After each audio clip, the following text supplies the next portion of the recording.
ఆచమనం అంటే ఏమిటి? 3 సార్లు నీళ్లు చేతిలో పోసుకొని తాగడమేనా? ఆచమనం అనేది ఏ రకంగా చేయాలి? శ్రీరామాయణంలో ఆచమనం చేసే అంశం ఒకటి ఏర్పడుతుంది.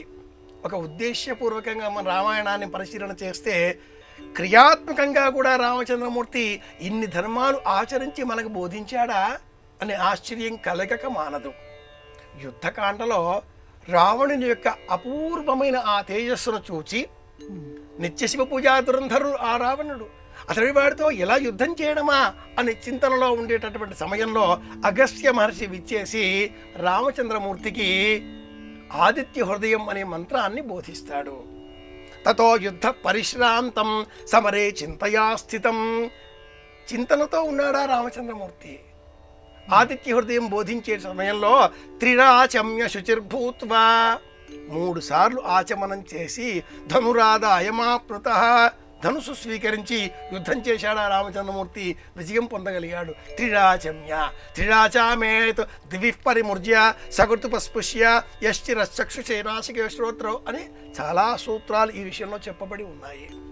ఆచమనము అంటే శారీరకమైన శుద్ధి కోసం స్నానం చేస్తాం.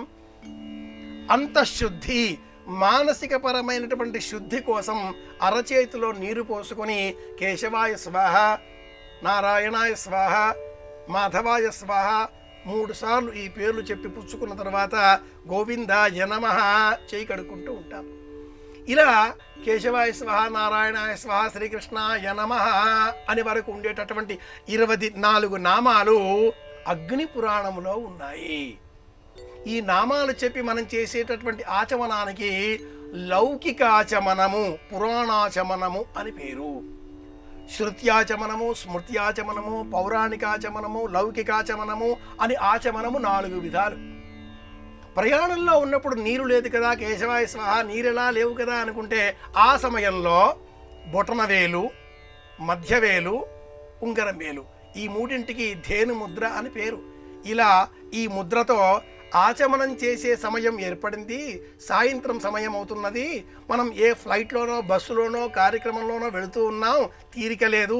అలాంటప్పుడు ఈ ముద్రతో కుడి చెవి తమ్మే ఈ చివరని ఇలా పట్టుకొని కేశవాయ స్వాహ, నారాయణాయ స్వాహ, మాధవాయ స్వాహ, గోవిందాయ నమః, శ్రీకృష్ణాయ నమః ఈ నామాలు చెబితే ఆచమనం చేసినట్టే. ఇది లౌకికాచమనము అని పేరు. కార్ డ్రైవింగ్ చేస్తున్నాం, సమయం లేదు, వెళుతూ ఉన్నాం, విష్ణు సహస్రనామ స్తోత్రం విందాం అన్న బుద్ధి పుట్టింది, లలితా సహస్రనామం విందాం, సాయంత్రం సమయం కదా, ఇలా ఒక్కసారి చెవికి తాకి కేశవాయ స్వాహ ఆ 4 పేర్లు శ్రీకృష్ణాయ నమః అనుకొని మన పని మనం చేస్తూ మనస్సంతా కూడా ఆ పదాలపైన మనం లగ్నం చేయగలిగితే విశ్వం విష్ణుర్వషట్కారో భూత భవ్య భవ ప్రభు ఇది పుణ్యబలాన్ని అందిస్తుంది, మానసిక ఏకాగ్రతను పెంచుతుంది. కనుక ఆచమనము ఇలా చేసేది లౌకికాచమనము, అగ్ని పురాణాంతర్గతము, పౌరాణికాచమనము, లౌకికాచమనము ఇలా చేసేది. ఇక త్రిడాచామేత్ ఇలాంటి పదాలతో మంత్రాలతో చేసేటటువంటివి శృత్యాచమనము, స్మృత్యాచమనము 4 విధాలు. లౌకికంగా శ్రీకృష్ణాయ నమః మనం చెబుతాం, పౌరాణంలో ఉన్నది అగ్ని పురాణోక్తం. ఇంత కథ ఆచమనంలో ఉన్నది. అంతఃశుద్ధి కోసమే ఆచమనము ఇలా చెప్తాం.